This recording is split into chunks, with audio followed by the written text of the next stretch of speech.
La tristeza no siempre es mala, es aquella que nos ayuda a conectar mejor con nuestro ser interior. Hoy estará con nosotros la doctora María Rojas Estapé con una nueva conferencia.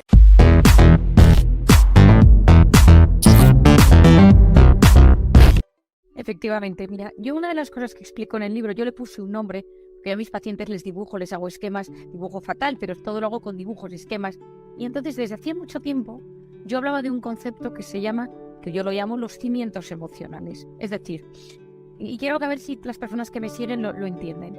Nosotros cuando nos nacemos, lo que vivimos en casa, nuestro cerebro lo ve como normal, es lo conocido. Si en tu casa nadie se dice te quiero, tú naces creyendo que la gente no se dice te quiero en su casa. Si en tu casa tus padres se gritan, tú naces creyendo que el grito es un componente habitual de las relaciones humanas. Si en tu casa no se come carne, tú naces creyendo pues, que la carne es para lujo. Es decir, lo visto en casa se acepta como normal y como conocido. A medida que te vas haciendo mayor, hay veces que detectas, porque conoces otras familias, porque vas a casa de otros amigos, porque lo que ves en casa te hace sufrir, que existe otro campo. Si tú llegas a tu casa y nadie te pregunta nunca cómo estás, pues a ti te parece que lo normal es que a nadie le importe tu vida y tus historias del colegio. Entonces, lo conocido en casa se ve como normal y esos son los cimientos emocionales. A medida que van pasando los años, pueden pasar tres cosas. La primera es que tú repliques inconscientemente lo vivido en casa. Es decir, si tú has vivido relaciones de gritos, que tú de repente entres en relaciones tormentosas donde hay siempre gritos, conflictos. Si tú de repente viviste lo de los gritos y lo consideraste algo que te hizo sufrir enormemente, que te vayas al extremo contrario. Pero el extremo contrario es que incluso una relación de dependencia, de hipersensibilidad, donde todo es un motivo de muchísimo dolor, donde que la persona de enfrente te mira en un momento, te ponga una mala cara, ya es un conflicto. O que hagas un examen de tu vida, que digas, oye, vamos a ver, esto es bueno, esto es malo, esto fue así, por eso he nacido de esta manera, sano estas heridas, canalizo lo que me sucede y tomo una decisión adecuada sobre mi vida. ¿Cuánta gente, seguro que alguno que me está escuchando, de repente tuvo un padre alcohólico y de repente te sorprende que has acabado con una persona que tiene problemas con el alcohol? Dices, pero ¿cómo he repetido el mismo patrón? ¿Será mala suerte? Lo que pasa es que cuando tú viste el alcohol en esa persona, tu cerebro no lo detectó como amenaza. Hay un caso que cuento en el libro, muy sencillo de entender, pero que me pasó un día en consulta y dije, esto me va a ayudar a explicarlo. Yo tengo una chica joven de 23 años que viene a mi consulta porque somatiza, porque tiene ataques de pánico, está muy nerviosa y me cuenta que está de becaria en una empresa, pagan 200 euros al mes, trabaja de 8 de la mañana a 8 de la tarde para una jefa que le tiene absorbido el tiempo. Le llama los fines de semana, le hace responsable de temas familiares, que vaya a recoger cosas de los niños, es decir, un trabajo excesivo para una becaria y le pega gritos constantemente y la denigra, le trata mal. Y entonces le digo, ¿pero por qué lo aguantas? Digo, vive en casa de sus padres, tampoco tiene grandes problemas económicos. No sé, supongo que es lo normal. Digo, ¿cómo es tu madre? Y mi madre es ordeno y mando. Mi madre te levanta a las 7 de la mañana, te hace levantar, te pone lavavajillas, te pone a planchar.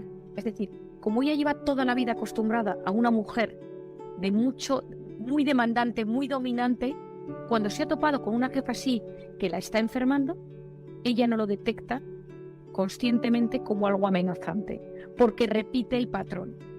Entonces, muchas veces, y esto en las relaciones afectivas, en las relaciones de pareja, cuando uno analiza, esto yo lo he investigado mucho, porque cuando viene una persona a consulta le digo, a ver, ¿qué parejas has tenido en la vida? Desde los 15 años, novietes, novios, un marido, etcétera. Y de repente vas viendo el patrón. Entonces, a veces me fui al extremo contrario. Repetí el patrón que tenía en casa.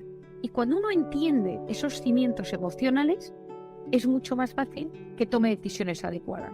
Mucha gente me pregunta, ¿entonces estamos determinados? No, determinados por muy pocas cosas en esta vida, pero estamos profundamente influidos. Y por eso para mí es tan importante la conciencia de uno mismo, la conciencia de mi infancia, la conciencia de cómo me quisieron. Yo a la gente le pregunto en consulta, ¿te quisieron? ¿Te sentías querido por tus padres, por tus profesores, por tus amigos? ¿Te sentías parte de un grupo? ¿O te sentías siempre como ciertamente aislado? Y esta respuesta va a influir enormemente en cómo sean tus relaciones humanas cuando te haces mayor. Tengo una pregunta, ¿te quisieron? Tú vas ahí Increíble todo lo que estás diciendo.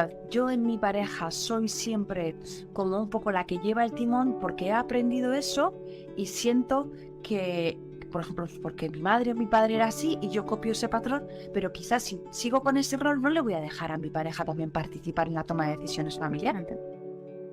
Y eso va a hacer que se sienta clara, por tanto, bueno, en el momento que yo, no es ni bueno ni malo, pero darte cuenta de que al final esas cosas tampoco son tuyas del todo, sino que son heredadas y decidir qué quieres hacer a partir de ahora requiere efectivamente un autoconocimiento, una toma de decisiones y luego me imagino que un acompañamiento de profesionales que estáis ahí también para decir, vale, ¿cuál es el siguiente paso que vas a hacer para acercarte al tipo de persona que tú quieres ser con respecto a esta relación?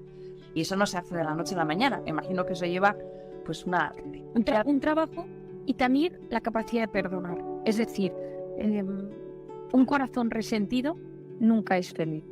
Y yo siempre digo una frase que es perdonar es ir al pasado y volver sano y salvo. Es mirar hacia atrás y decir, mi padre, mi madre, mi abuelo, mi hermano mayor, mi profesor, esta compañera de clase y de repente decir, bueno, pero ya está. Cuando uno mira hacia atrás y escuece, si escuece es porque sigue haciendo daño a día de hoy. Si yo tenía una madre que no notaba que me quería, un padre que estaba siempre fuera, porque uno puede tener padres ausentes pero sentirte querido, es decir, un padre que trabaja fuera pero te sientes querido, pero es que no sentirte querido en la infancia. Y en el libro trato un tema fundamental que es cómo me tocaron en mi infancia. Para mí esto es uno de los temas probablemente que más que ahora mismo, encima escribí un libro sobre los abrazos en plena pandemia, o sea que también llamé a mi editora y le dije, oye, es que estoy escribiendo un libro sobre por qué hay que abrazarse y estábamos en no te toques, ¿no? Pero esto sí que me encantaría que los que nos están escuchando lo entendieran. A mí me ha parecido fundamental a lo largo de mi vida, yo soy una gran observadora, entonces observo lo que voy estudiando, lo que voy viendo en consulta y lo estudio e investigo qué hay detrás y busco la base física, psicológica, fisiológica, humanista, espiritual y busco aunarla todo y encontrar una respuesta a las grandes preguntas. Hay veces que no la encuentro y entonces sigo buscando y no hablo de ello hasta que yo tenga la respuesta, entre comillas la respuesta, porque hay muchísimas cosas que no tienen respuesta. Pero una de ellas era, y esto me pasó mucho en Camboya, cómo me tocaron en la infancia. ¿Qué significa? ¿Me pegaban? ¿No me tocaba a nadie? O sea, todos nosotros, si miramos hacia atrás y dices, en mi casa nadie se tocaba. Hay gente que en mi casa, por ejemplo, Casas Rojas, nos tocamos mucho, somos todos muy achuchones. O sea, todos en mi casa nos abrazamos, nos celebramos, nos damos besos, pero yo he visto gente que tú de repente le vas a dar un abrazo y no sabe recibir el abrazo, se queda quieto. Entonces yo le decía, oye, déjate abrazar, que en mi casa no se abraza.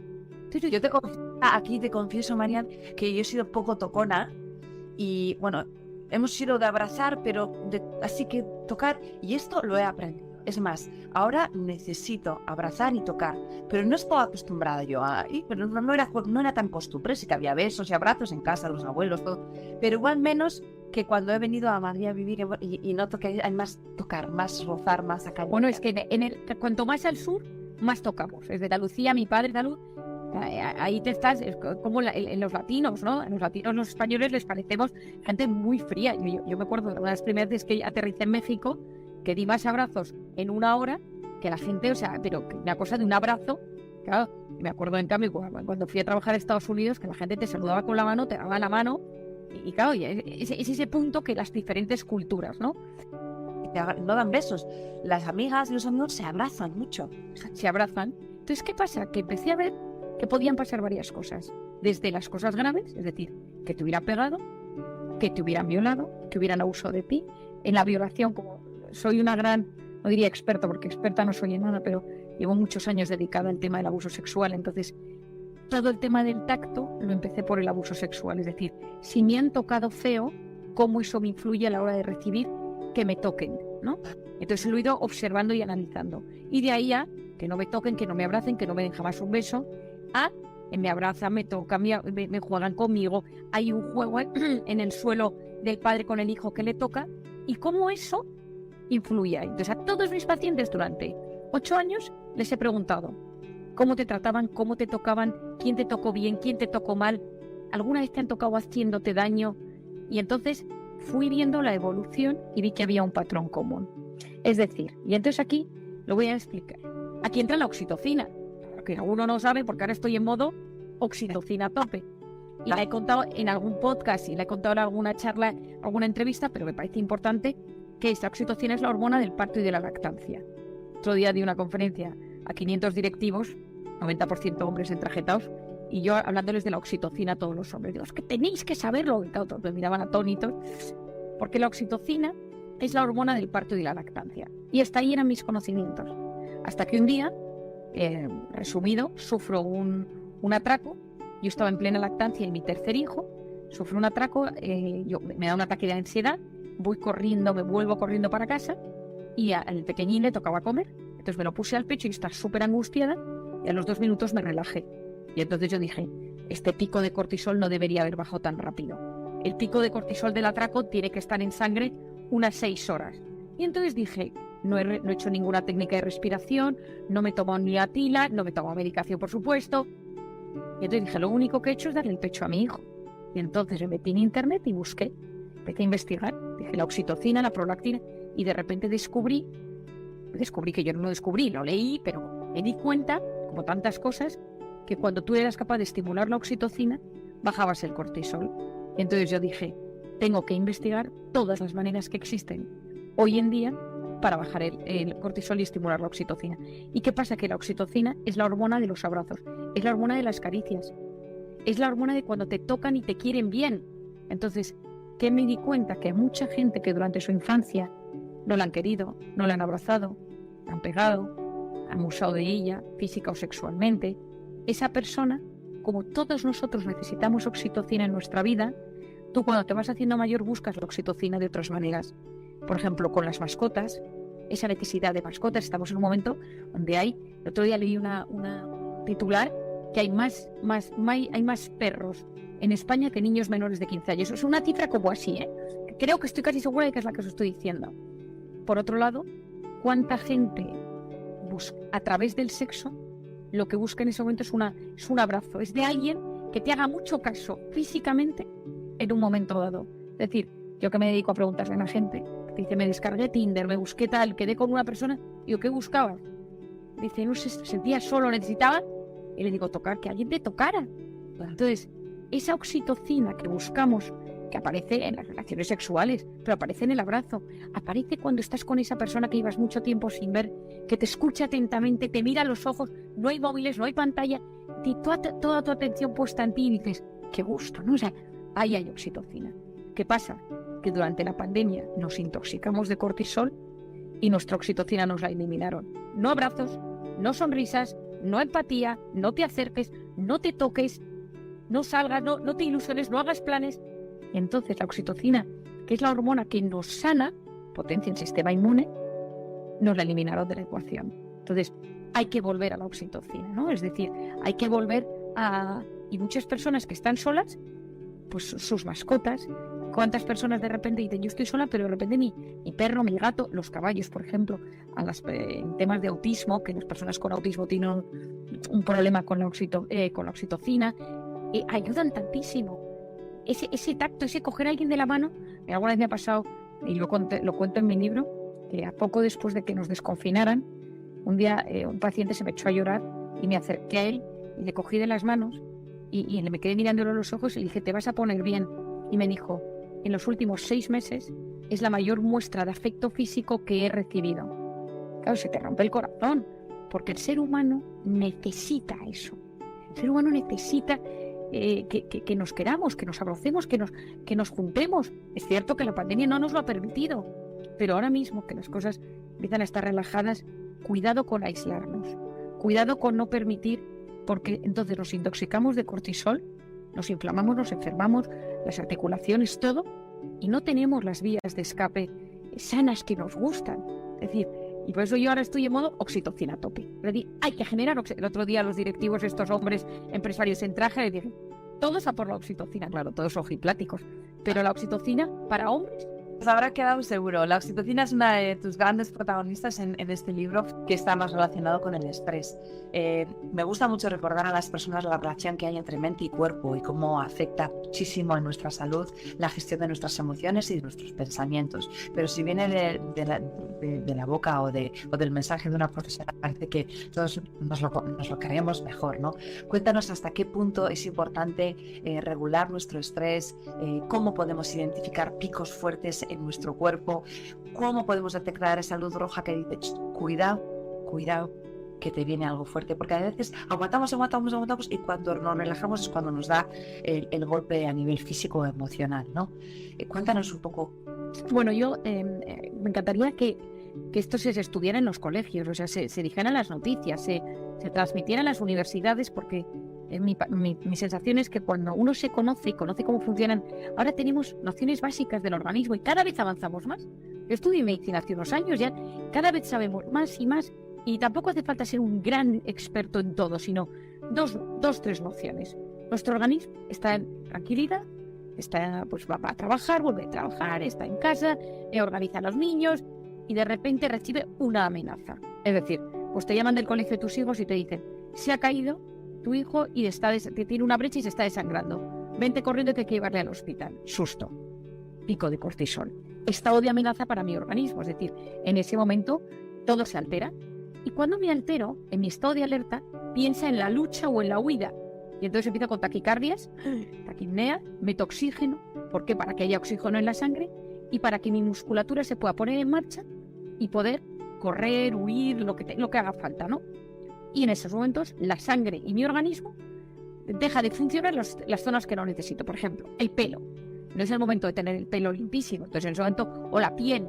De repente, o sea, hay órganos de mi cuerpo que dicen: mira, en un momento de batalla tú no necesitas esto. Si tú estás en las trincheras, en plena guerra y están los misiles, pues el pelo da igual y te quedas calvo, se te cae el pelo.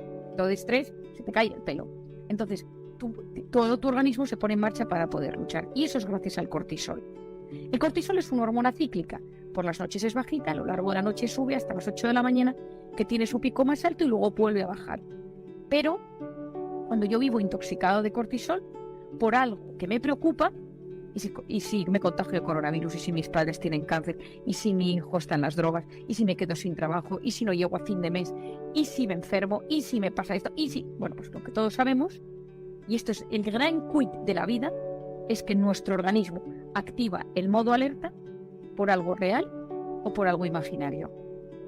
Y para mí este mensaje tendríamos que saberlo todo a nivel mundial. ¿Por qué? Porque el 90% de las cosas que nos preocupan nunca, jamás suceden. Pero nuestro cuerpo lo vive como si fuera real. Y entonces, ¿y si mi hijo tal? ¿Y si mi hija? ¿Y si mi padre? ¿Y si mi hermano? ¿Y si mi negocio? ¿Y si esto me sucede? ¿Y si me enfermo? ¿Y si me da positivo la PCR y entonces no puedo viajar? ¿Y si...? Entonces, en ese 90% de las cosas que nos preocupan nunca jamás suceden, hay un sinfín de preocupaciones que me van a intoxicar de cortisol. Y esa intoxicación de cortisol va a generar cambios a varios niveles. A nivel físico, se me cae el pelo, me tiembla el párpado, me cambia la piel. ¿Por qué? Porque el cortisol inhibe la regeneración celular. Como tú estás en guerra, lo último que le importa a tu cuerpo es que tengas una cara radiante y cero arrugas y una piel luminosa. Eso le da igual. Te apagas, te salen manchas, te salen arrugas. No regeneras celularmente. Sensación de opresión en el pecho. No respiro bien. Uno se encuentra angustiado. Y luego a nivel digestivo hay todo un cambio. Se altera la microbiota y se altera la permeabilidad intestinal. Si esto es la pared del intestino, yo lo que como aquí se va degradando y lo bueno se va a la sangre y lo malo se va a las heces. Pero como se altera todo ese proceso, la pared del tubo se empieza a destruir y empiezan a entrar cosas por la sangre que no deberían entrar, que están en la base hoy en día de muchas enfermedades neurodegenerativas. Es decir, es clave entender que si estoy en fase de intoxicación de cortisol, puedo estar en fase de estreñimiento, puedo tener un colon irritable, puedo llegar a tener una colitis ulcerosa, puedo tener problemas de hinchazón abdominal, angustia, es decir, todo mi aparato intestinal. Y me inflamo, que aquí es el quid de la cuestión. La intoxicación de cortisol me inflama. Gastritis, gastroenteritis, amigdalitis, dermatitis. ¿Por qué? Porque mi sistema inmune y todo mi cuerpo, hay como una desactivación, y en eso todo lo que me empieza a suceder es como que se ha agotado mi sistema inmune, entonces ya no funciona igual de bien. Por lo tanto, si tú en ese momento tienes un virus por la zona, sea coronavirus o el que sea, de repente te enfermas. ¿A quién no le ha sucedido? Está en fase de estrés, de muchísimo trabajo en su oficina y de repente llegan las vacaciones. Ha estado a tope, preocupaciones, hay que llegar, tal, y al tercer día te pones enfermo. Una gastroenteritis, una infección de orina, un catarro. Bueno, sea mala suerte, por unos días de vacaciones que me tomo al año, me enfermo. Todo tu sistema inmune. A nivel psicológico, lo que me sucede es que no duermo bien. Me despierto por las mañanas y tengo una sensación de agotamiento. No llego a la fase profunda del sueño. Estoy todo el día dándole vueltas. Y como a las 3 de la mañana me despierto sobresaltado, con algo que me preocupa. ¿Por qué? Porque pasas de un sueño a otro y de repente ¡pum! Y eso es súper angustioso. Y si no duermo bien voy a estar peor. Lo siguiente que sucede es que estoy irritable. Esa persona que me caía bien, ahora no la soporto. El tic de mi marido lo veo a las 24 horas del día. Este hijo mío desordenado lo estoy viendo sobredesordenado. Todo me afecta mucho más.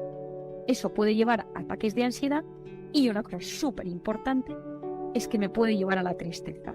Muchas depresiones provienen de estados de alerta permanentes. Muchos cuadros depresivos provienen de vivir en estado de alerta meses y meses y meses y de repente me pongo triste. Entonces caigo en ese estado de depresión.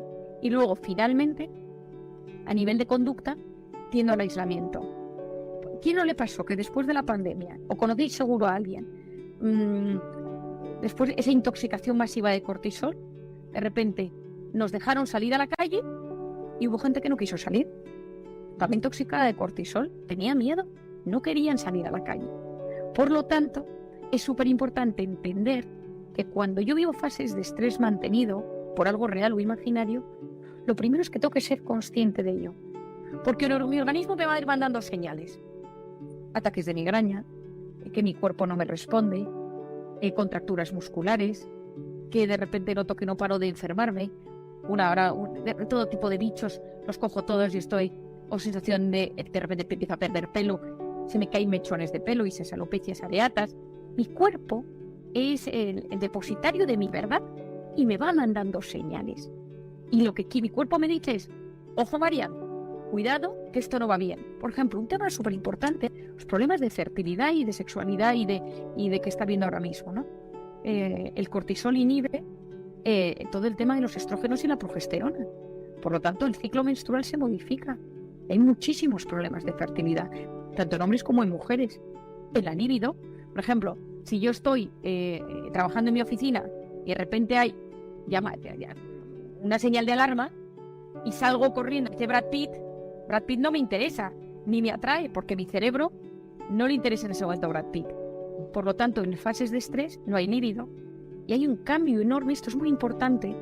Es una frase que he repetido siempre que he podido, que muchas crisis de pareja son cuadros de intoxicación de uno de los dos que genera una crisis de pareja.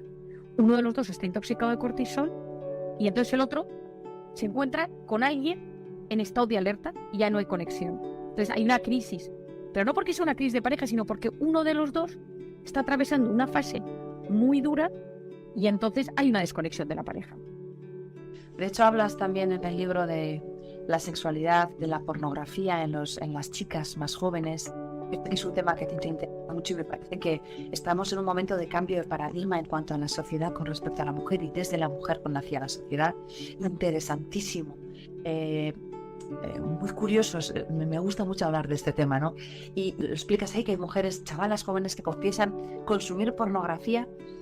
Hay que poner mucha atención en cuál es el trato de la pornografía hacia la mujer y en cómo se convierte en referentes para los chavales y chavalas más jóvenes que empiezan a tener relaciones y a relacionarse entre ellos en modo sexual, ¿no? Y bueno, es que yo me has sacado 3 o 4 temas que me parecen fundamentales.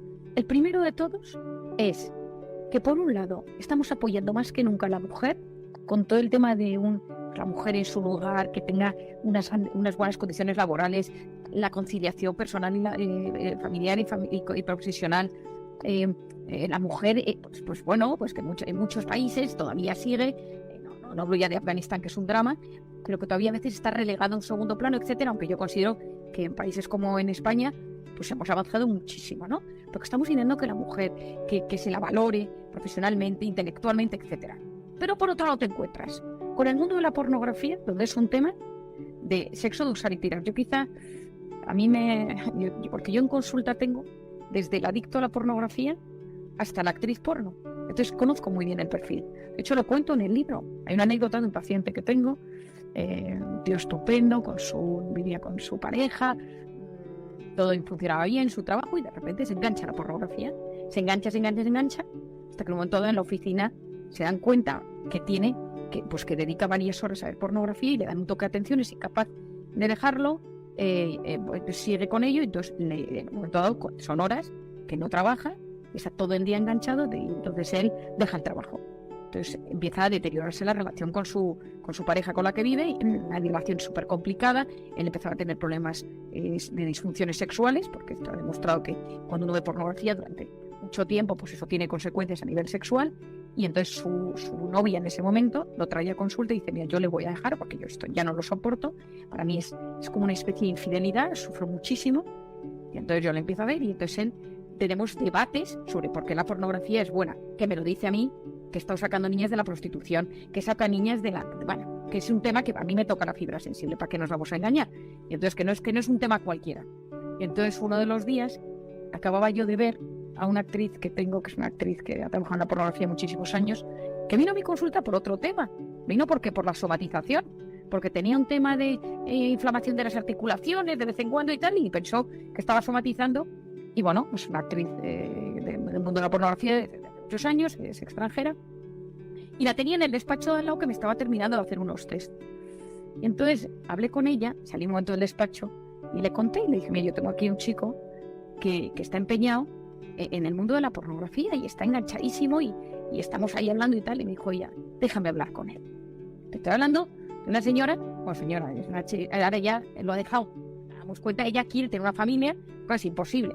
Y entonces tuvimos una conversación de 1 hora, el paciente, los dos pacientes, pero ella y él, y yo, sobre la sexualidad, el amor, cómo te quieren, cómo quieres, que buscas la gratificación instantánea, ese chispazo de dopamina.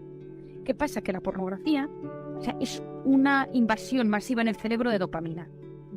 Entonces el cerebro, cuando tú le metes mucha dopamina, es muchísimo placer, pero luego ya no sabe regularte. Es como la cocaína, al final son cosas que tienen sus consecuencias. Y por otro lado, estamos intentando que las niñas aprendan a cuidarse, que las respeten. Es que a mí me da mucha rabia que por un lado estamos trabajando para que la mujer sea cada vez una mujer más íntegra, completa, etcétera, y por otro lado tienes aplicaciones como Tinder donde te eligen por el físico. Entonces, vamos a ver. Capitulillo interesante, ¿eh? Como miramos la foto, y si no, y si sí. Pero nos gusta. Entonces, ya no estamos diciéndole a las mujeres: no os preocupéis, el físico no importa, lo importante es lo que hay en el interior, vuestra capacidad y tal. Y por otro lado, tenemos una aplicación que te eligen por tu físico, pero es que la mayoría no pasamos la criba. Entonces yo digo que como yo tengo que subir, claro, así está todo el mundo maquillando sus fotos. Otro día me decía un chico que tengo en consulta que es de las personas, es divertido, simpático, tiene un trabajo bueno y tal, pero es normal físicamente, es un tío normalillo. Y entonces me decía: Marian, es que yo no paso la criba física, pero que luego soy un encanto. Entonces en Tinder nadie me elige, pero tú lo sabes, que yo valgo muchísimo. Y la verdad es que el tío es un tío genial, pero no es verdad que físicamente, pues es normal, tío, que pues quizás no te paras por la calle para verlo. Entonces me dice: yo necesito una aplicación que te elija por simpatía, porque eres trabajador, porque eres un tío con gracia. Dice: pero a mí por el físico no me elige nadie. Es claro, que te elijan por la imagen es muy duro. Yo siempre he dicho una frase, y es que Tinder, has metido el ghosting, que es la cobardía elevada a la enésima potencia, que es desaparezco. Entonces, esto hace mucho daño. Te desaparece, entonces esto te duele, te duele. Por otro lado, te elijan por el físico. Entonces, tienes que maquillar tus fotos. Muchas veces, yo tengo muchos pacientes que tienen varias identidades con diferentes fotos para ir eligiendo. Y luego, si tú vas al supermercado a hacer la compra y te dices: voy a comprarme unas galletas para tener en casa, y de repente hay todo un pasillo de galletas, no sabes cuál llevarte. O te llevas las de tu infancia, te coges las que te gustan, las que tienen mejor pinta, las que están en promoción, y vas por el pasillo, coges unas, quitas otras. Pues tú imagínate, si tú lo que quieres es pareja o encontrar a alguien y tienes 134 conversaciones abiertas. Es que yo siempre digo que si pudiera hablar con el CEO de Tinder le diría 3 conversaciones a la vez. Que al menos te intereses por 3 personas. Todo el mundo tiene algo bonito que ofrecer. Pero para eso necesitas tiempo. Necesitas que te escuchen, que te hagan caso, que hables. Y si no funciona, oye, pues encantado de haberte conocido, cierro tu conversación y abro una nueva. Pero si tú tienes, es que otro día una chica en consulta decía, Mari, es que ya no sé con quién he hablado. Y le digo, pero a ver, y te lo estaba contando uno con el que había quedado, otro con el que se escribía. Iba bajando y digo, pero ¿con cuánta gente te estás hablando a la vez? Y decía, no sé, contamos 120 personas. Digo, pero ¿cómo vas a elegir a alguien entre 120? Si no te da tiempo de profundizar, estamos en un mundo de gratificación instantánea. Quiero esto y lo quiero ya. Quiero chino y lo pido por Globo. Quiero no sé qué por Amazon. Quiero el Get Tinder. Quiero sexo y tal. Quiero el tal. Pero lo que nos hace felices son cosas que no son de gratificación instantánea. El amor es tiempo. Yo tengo la suerte de estar casada con un gran hombre, me tocó la lotería, porque yo digo, bueno, con lo que está pasando, pero son 8 años de matrimonio en el que te lo trabajas cada día. O sea, no es, ay, le das al botón cada día a comprar ya y todo funciona, es el detalle, constancia, un día pides perdón, un día sonríes cuando no te apetece, pero todo menos ghosting. ¿Te vas a hablar del ghosting? Si a veces aparezco de casa porque me enfada. Entonces, para mí es súper importante que las nuevas generaciones, que tú me preguntabas, les estamos enseñando que lo tienes todo a golpe de clic. Y eso genera una tolerancia a la frustración cero. Es decir, llego a mi trabajo y si mi jefe no me trata como yo quiero que me trate, adiós, me marcho del trabajo. El otro día me decía un paciente, me dejo, un chico de 22 años, dejo el trabajo porque mi jefe no me valora. Lo que a ti y tu jefe, dice 60. Digo, ¿cuántos trabajáis en el departamento? 25. ¿Cuánto llevas trabajando? 1 mes. Escuché una cosa, que hay que currar mucho para que te valoren. No, es que no me he hecho ni caso, es que no me dedica tiempo. Es que fui otro día a su despacho y estaba hablando con otro. Entonces, claro, si tú te has acostumbrado a lo que quiero, lo consigo ya, cuando las cosas no salen como quieras, tiras la toalla. En el tema del amor, tenemos que enseñar a querer con constancia, a veces funciona, a veces no funciona, y posponer la recompensa. ¿Me apetece pedir sushi? Pues no lo pido. Yo me hago una tortilla en casa y no pido sushi. Me apetece comprarme esto, me apetece ver esta serie y termino el capítulo y quiero ver el siguiente. Espero mañana. Eso fortalece mi corteza prefrontal, que eso lo explico en el libro, que es la zona de la atención, de la concentración, de la resolución de problemas, la zona que nos hace seres superiores, la que nos ayuda a decidir, a profundizar, a pensar, a discernir.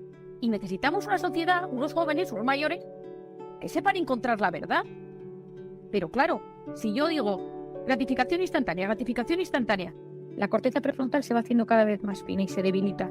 Entonces, ya no leo un artículo entero, ya no me leo una novela, me pierdo en las conversaciones. Te he mezclado de todo en esto, pero me he venido arriba. Es una gozada escucharte porque cuando te voy a preguntar una cosa, ¡pum!, me la hilas. Por ejemplo, lo de entrenar precisamente la paciencia, ¿no? Lo que les digo yo a los niños. Paciencia es esperar contento, hacer un puzzle porque eso lleva un tiempo, porque lleva a buscar la pieza, porque lleva la satisfacción de montarlo. O sea, todo se entrena desde muy pequeños y aunque seamos adultos, nuestra mente es un músculo que es totalmente plástico, es decir, que podemos entrenar nuestro cerebro a acostumbrarse a nuevos hábitos, pero hay que hacerlo, claro. Totalmente. Y lo de, mi padre tiene una frase que dice, la lectura es al cerebro lo que el ejercicio físico es al cuerpo.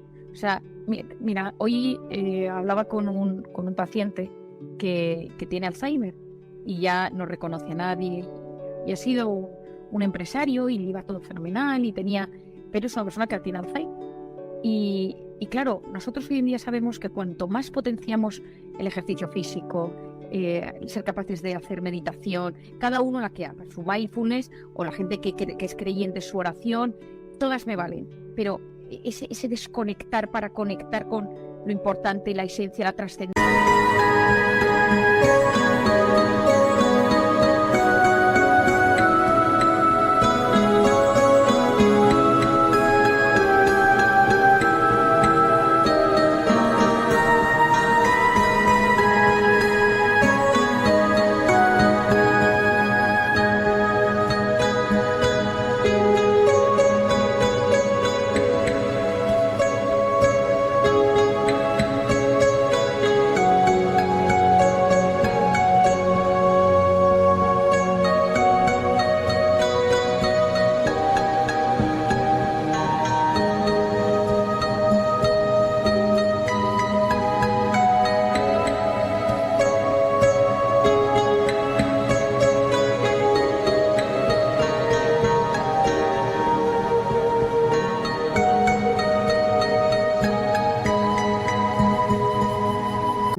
por otro lado, el cuidar mi cerebro. O sea, el famoso sudoku.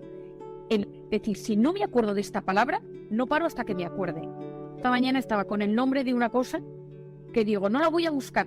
Voy a potenciar mi hipocampo, ¿no? El hipocampo es el que empieza a debilitarse con el Alzheimer, ¿no? Digo, voy a buscar la palabra. Y entonces intentaba asociar ideas tan tardado.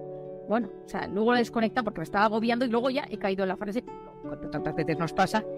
Pero si yo no me acuerdo de algo, no quiero ir a este restaurante, no me acuerdo cómo se llama, voy a buscarlo en internet. Mal.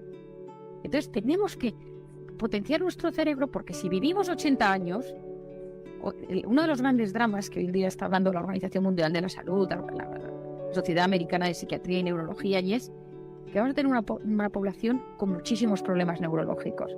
Es decir, por los hábitos de vida que llevamos, por la alimentación que tenemos, por muchos factores, está habiendo un boom de enfermedades neurodegenerativas, demencias. Y entonces, a día de hoy, cuando te lo diagnostican, frenarlo y que desaparezca es muy complicado. Y el tema es posponer al máximo ese declive. Y para eso yo tengo que a día de hoy cuidar mi cerebro. ¿Qué le estoy enseñando a mi cerebro todo el día? Gratificaciones instantáneas, que mi cerebro se deja llevar, le da alón, es cómodo, no piensa, o paro y leo. El otro día, el sábado, mis niños son muy pequeños, pero los senté, y son chicos, los senté a los 3 mayores, estamos hablando de un niño de 6, uno de 4 y uno de 3, que son diminutos, en un sofá y les dije, durante media hora vais a leer. Cada uno les puso un pilón de libros, hay uno que sabe leer y los otros dos no tienen ni idea. Pero el hecho de estar quietos y mirar las imágenes, porque si no, la hiperestimulación constante, eso que nos llega tan frecuentemente, nos impide luego desconectar. Hay una frase que yo quiero recalcar y es que es mucho más fácil que hay alguien desde fuera, un instrumento como la pantalla, domine nuestros impulsos que nosotros mismos. Es decir, la pantalla nos tiene secuestrados nuestros impulsos. O sea, lo que nos apetece nos lo da. Y yo a veces digo, lo consigo yo por mis cuentas. No tengo la pantalla delante. Y a veces, pues bueno, esto está diseñado para ser así, es la economía de la atención, conseguir que todo el mundo esté enganchado a la pantalla. Pero yo lo que recomiendo es decir, vale, yo sé lo que la pantalla me da, pero también soy capaz de quitármelo. Y decir, soy capaz de conectar contigo sin tener el móvil al lado. Y al principio cuesta, pero luego te da una sensación de dominio sobre ti mismo y de sensación de yo gestiono mi vida que es súper satisfactoria. Qué bueno. Hay una parte aquí que hablas de tu terapia vitamina, que me gustaría que la compartieras con todos porque son unos pasos muy y que tienen mucho que ver con esa persona vitamina que podemos encontrar y sobre todo estar nosotros preparados, ¿no? ¿Nos la quieres contar un poco? Bueno, este fue probablemente, me hace muchísima ilusión que me hagas esta pregunta, uno de los capítulos que más ilusión me ha hecho escribir del libro. Es decir, en un momento dado, yo tuve la suerte que mi padre, Enrique Rojas, que es un maestro, me enseñó cómo él trataba a los pacientes. Él siempre dice que la psiquiatría es una rama de la amistad y en un mundo muchas veces tan frío a nivel terapéutico, siempre pensaba, papá, la verdad es que vaya frase, ¿no? Pero la gente viene y te abre su corazón, o sea, te abre los secretos de su vida, su intimidad. Y entonces, claro, yo tengo, y esto lo digo, y si hay algún paciente mío escuchándome, yo quiero a muchos de mis pacientes, o sea, les tengo un cariño, pero que cuando les va bien, o sea, el otro día un paciente que lleva en el paro 2 años, y el otro día tenía una entrevista de trabajo y han sido 6 entrevistas, he vivido las entrevistas como si me fuera la vida en ello. O sea, digo, por favor, en el momento que te llamen. Entonces salió de la última, le llamaron para decirles te quedas, llamó a su madre, llamó a su padre y me llamó a mí. Digo, por favor, qué alegría más grande, ¿no? Digo, tomar un bombón, yo soy una loca del chocolate, todo el cerebro con chocolate, bombón porque este amigo mío, paciente, pero si le tengo... No, es decir, claro, te metes en sus vidas. Es verdad que eso también te lleva a sufrir más, porque claro, te involucras más. Es verdad que yo intento cuando salgo de consulta olvidarme del tema, ¿no? Pero los llevo en el alma. O sea, también tengo que reconocer que los llevo en el corazón y que muchas veces digo, ay Dios mío, este pobre, este otro, ¿no? E intento ayudarles. Y me excedo de mi labor como psiquiatra en muchos aspectos, ¿no? Esto lo he contado alguna vez. A veces me da un poco de vergüenza decirlo, pero claro, cuando tú conoces a alguien tan íntimamente, de repente conoces imagínate, ¿no? Te os cuento un caso, ¿no? Esto me pasó hace como 6 o 7 años. Tenía un paciente que era un tipo que vino a mi consulta, su novia la había dejado antes de casarse, un drama, un tío estupendo, la novia se había liado con otro, él estaba hundido, cayó en una profunda depresión, y me lo fui ayudando, estaba cada vez mejor. Yo trabajador, buena gente, buena persona, y claro, yo le conocía pues con una intimidad como le conoce su madre.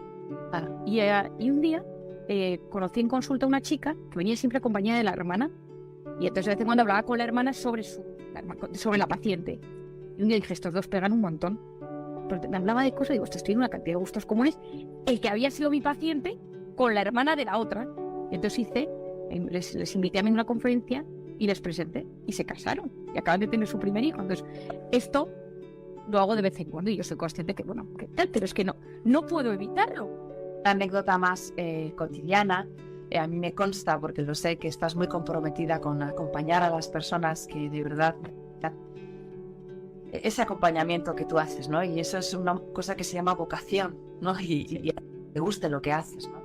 No, y me preguntas por la terapia vitamina, que se lo voy a explicar en modo técnico.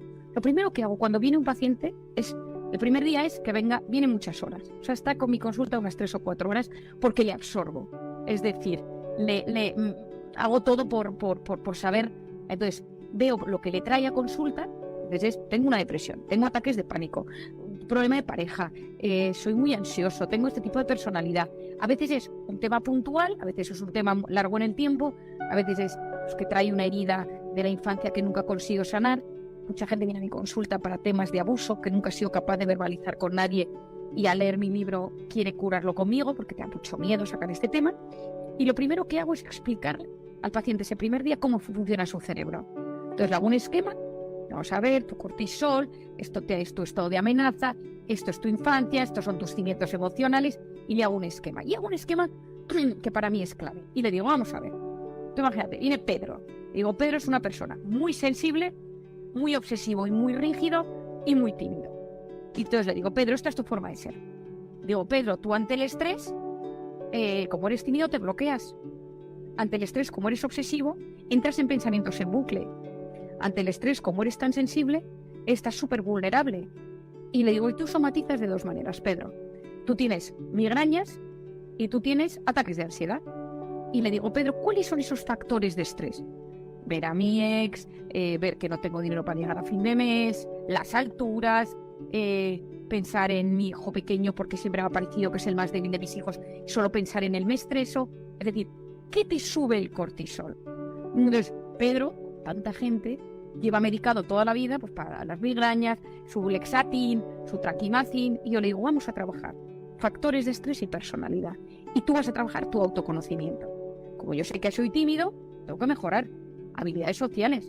Como sé que soy obsesivo, tengo que darme cuenta cuáles son los 5 tips que soy más obsesivo. Hay gente que es obsesiva de cabeza.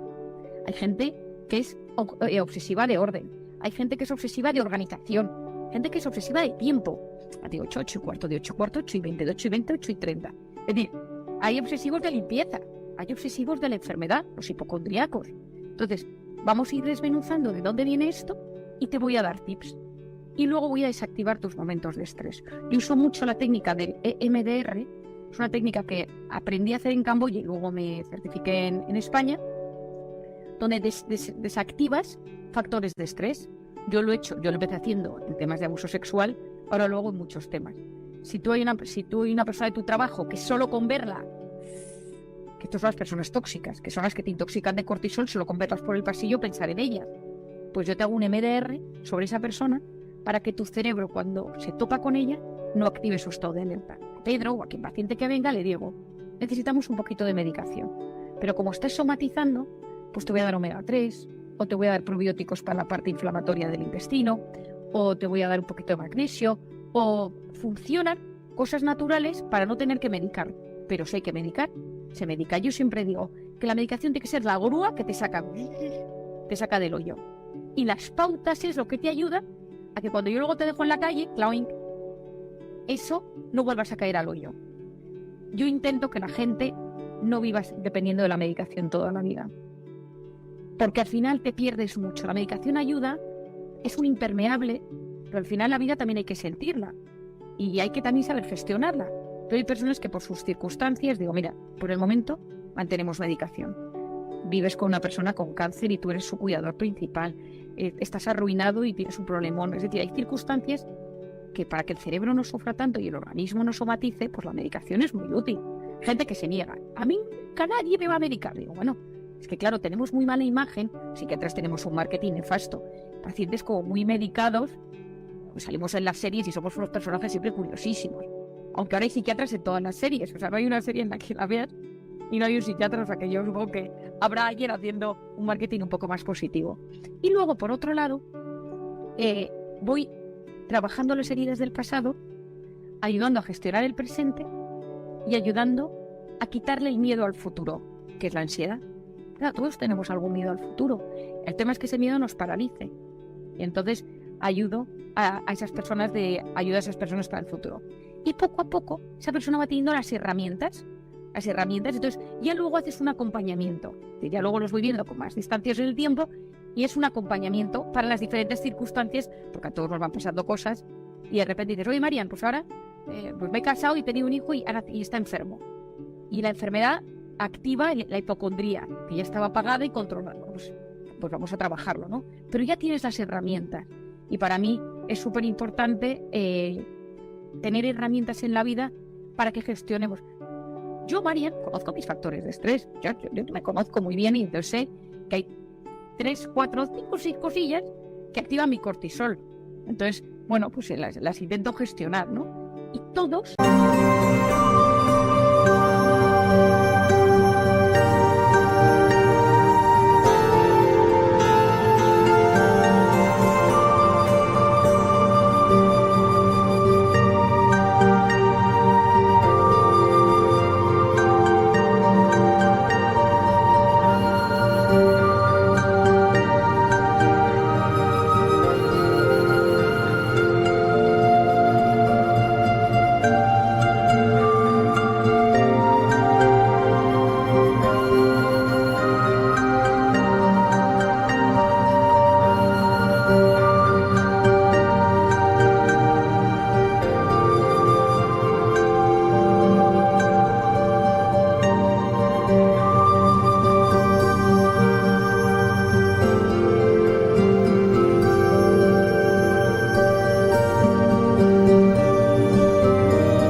Hasta el más calmado tiene cosas que activan su estado de alerta.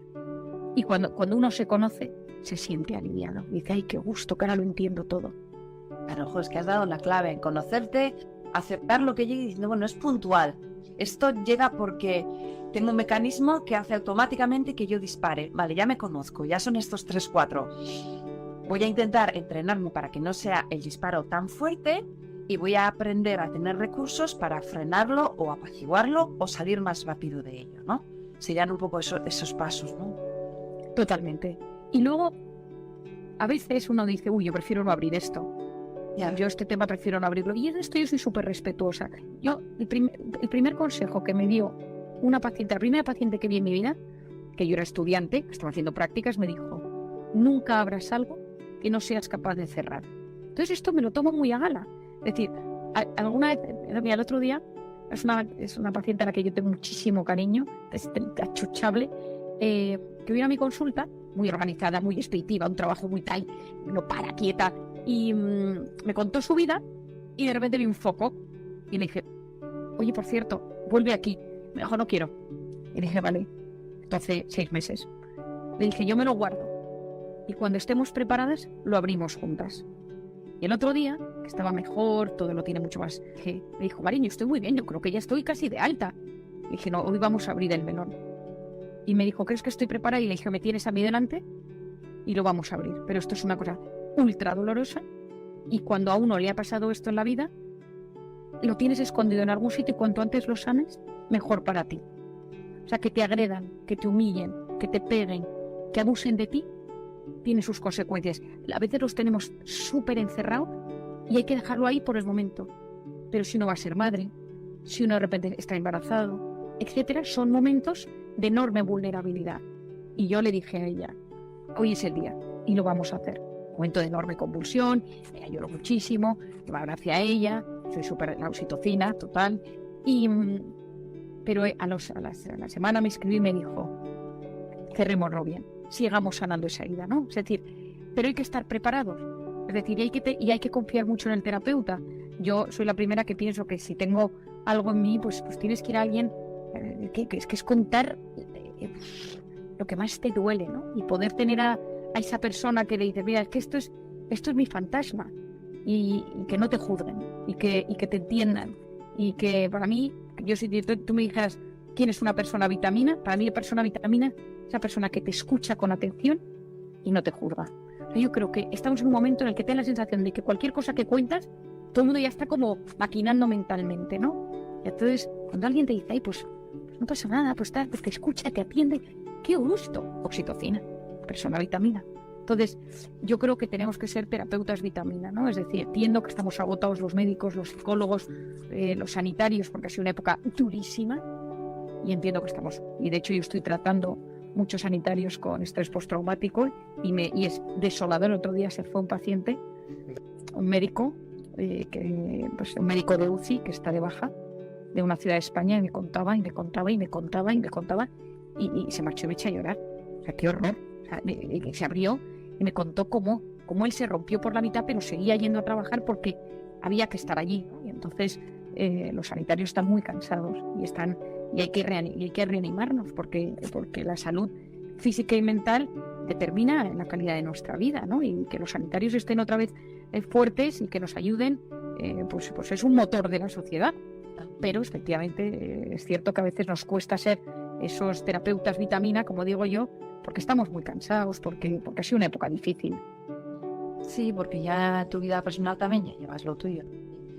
Y habéis sido fundamentales. Yo creo que también en esta pandemia hemos aprendido muchas cosas, pero entre otras hemos aprendido que sin vosotros muchas veces no podemos seguir adelante, que sois los profesionales que entendéis lo que nos pasa en el cerebro, que para eso habéis estudiado, que para eso os habéis formado, que sabéis que la influencia que tiene en nuestro organismo, y que aprendemos con vosotros, como en tu caso, que estás divulgando, que es impresionante como lo cuentas, que es expresarlo bien, que lo entendamos todos, que no es tan complicado, y que muchas veces huimos porque nos asusta la idea de meternos en esos jardines de los que no sabemos salir. Para eso estáis, y que mucho tiene que ver también con la honestidad con uno mismo y con quererse y celebrar cada pequeño paso hacia un bienestar, ¿no? Totalmente. Y efectivamente que a veces cuesta pedir ayuda, porque yo soy consciente que cuesta pedir ayuda, y uno piensa, bueno, pues con esto toda la vida.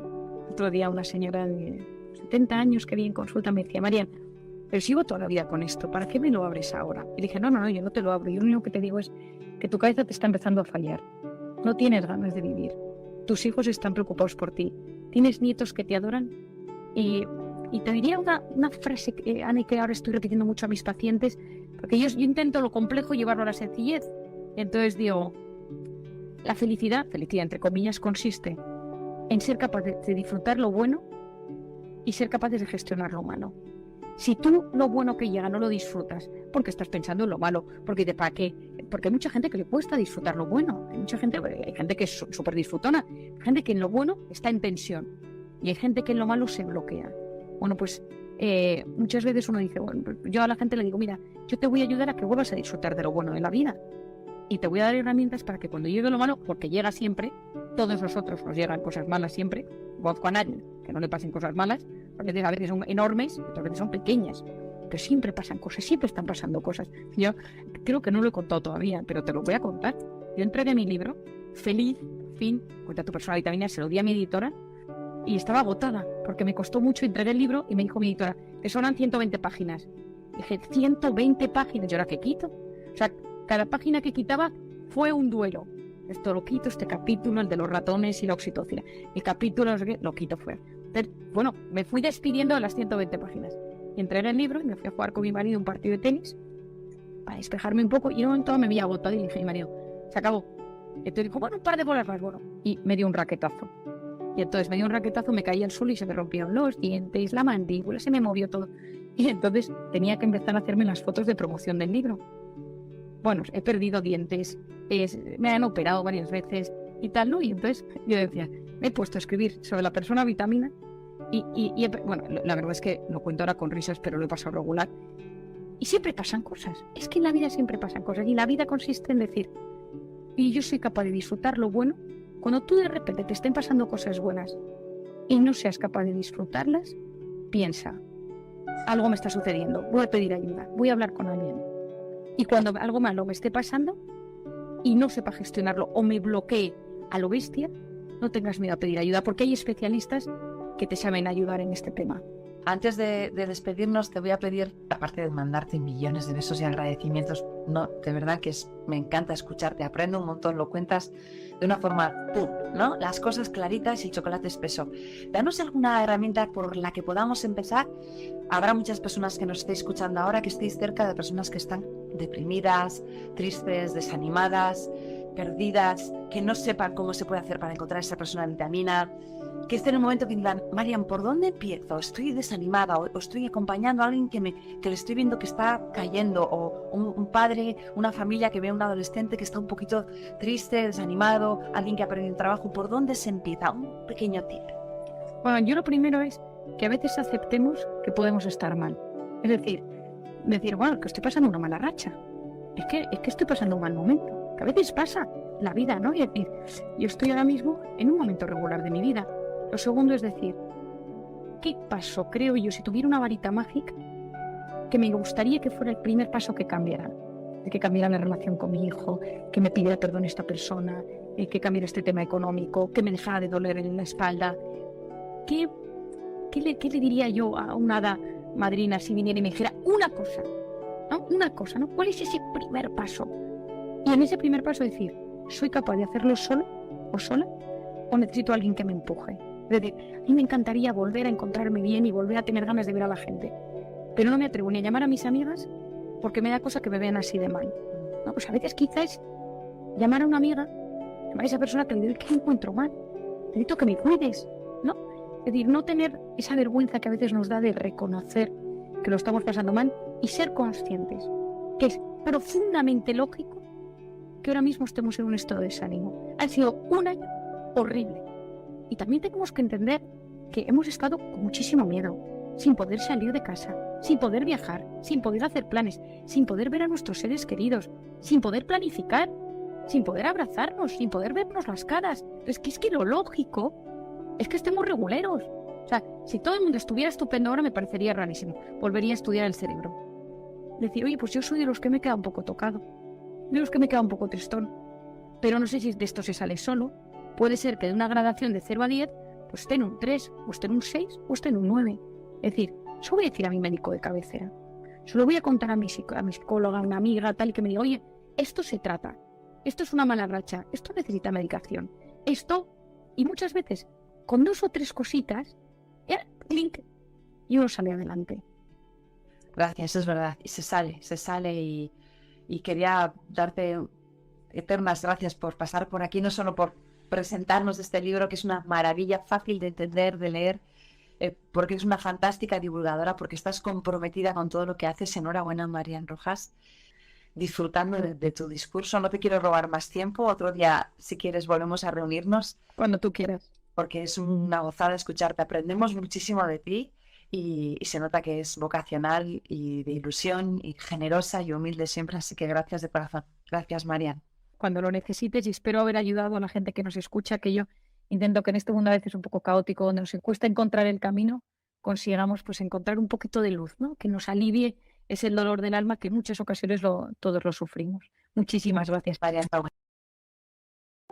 Si llegaste al final de este video, dale me gusta, comenta, comparte y recuerda siempre que en el fondo de cada persona hay tesoros escondidos que solo el amor revela.